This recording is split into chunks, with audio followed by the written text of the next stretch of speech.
Hi viewers, welcome to Saran Suman food blog. ఈరోజు నేను చూపించబోయే రెసిపీ ఆలూ సబ్జీ అండి. చాలా ఈజీ అండ్ సింపుల్గానే చేసేసుకోవచ్చు అండి.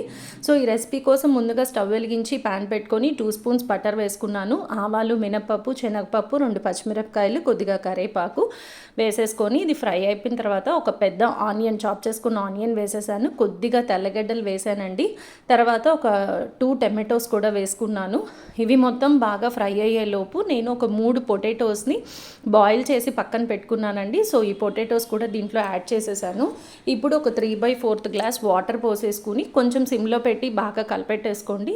నేను వీడియోలో చూపిస్తున్న విధంగా కవ్వంతో ఇలాగా బాగా స్మాష్ చేసేసుకోండి కర్రీని. సో ఒక 5 మినిట్స్ బాగా ఉడికిన తర్వాత కొద్దిగా పసుపు వేసుకోండి, తగినంత కారం, ఉప్పు వేసుకోండి. సో ఈ రెసిపీకి కొంచెం కొత్తిమీర ఎక్కువ వేసుకుంటే చాలా బాగుంటుందండి.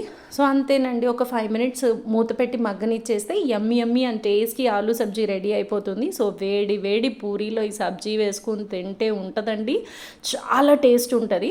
సో వీడియో మీకు నచ్చినట్టయితే please like, share and comment.